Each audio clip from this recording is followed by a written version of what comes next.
Again the word of the Lord of hosts came to me, saying, Thus saith the Lord of hosts, I was jealous for Zion with great jealousy, and I was jealous for her with great fury.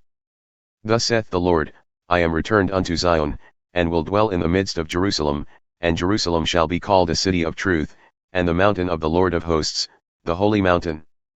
Thus saith the Lord of hosts, there shall yet old men and old women dwell in the streets of Jerusalem, and every man with his staff in his hand because of great age.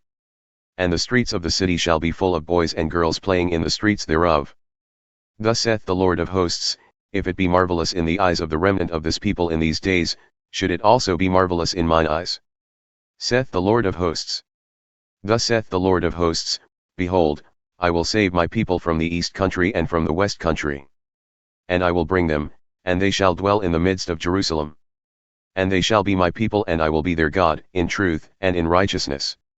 Thus saith the Lord of hosts, Let your hands be strong, yea that hear in these days these words by the mouth of the prophets, who were in the day that the foundation of the house of the Lord of hosts was laid, that the temple might be built.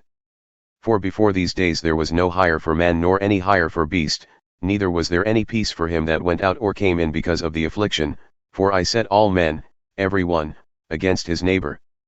But now I will not be unto the residue of this people as in the former days, saith the Lord of hosts.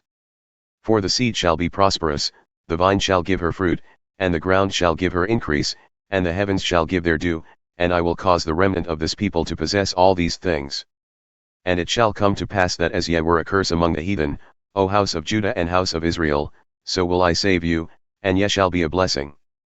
Fear not, but let your hands be strong. For thus saith the Lord of hosts, as I thought to punish you when your fathers provoked me to wrath, saith the Lord of hosts, and I repented not. So again have I thought in these days to do well unto Jerusalem and to the house of Judah. Fear ye not. These are the things that ye shall do, speak ye every man the truth to his neighbor, execute the judgment of truth and peace in your gates. And let none of you imagine evil in your hearts against his neighbor, and love no false oath. For all these are things that I hate, saith the Lord. And the word of the Lord of hosts came unto me, saying, Thus saith the Lord of hosts, the fast of the 4th month, and the fast of the 5th, and the fast of the 7th, and the fast of the 10th, shall be to the house of Judah joy and gladness and cheerful feasts. Therefore love the truth and peace. Thus saith the Lord of hosts, it shall yet come to pass that there shall come people and the inhabitants of many cities. And the inhabitants of one city shall go to another, saying, Let us go speedily to pray before the Lord, and to seek the Lord of hosts. I will go also. Yea, many people and strong nations shall come to seek the Lord of hosts in Jerusalem, and to pray before the Lord. Thus saith the Lord of hosts, in those days it shall come to pass that 10 men out of all the languages of the nations shall take hold, even shall take hold of the skirt of him that is a Jew, saying, We will go with you, for we have heard that God is with you.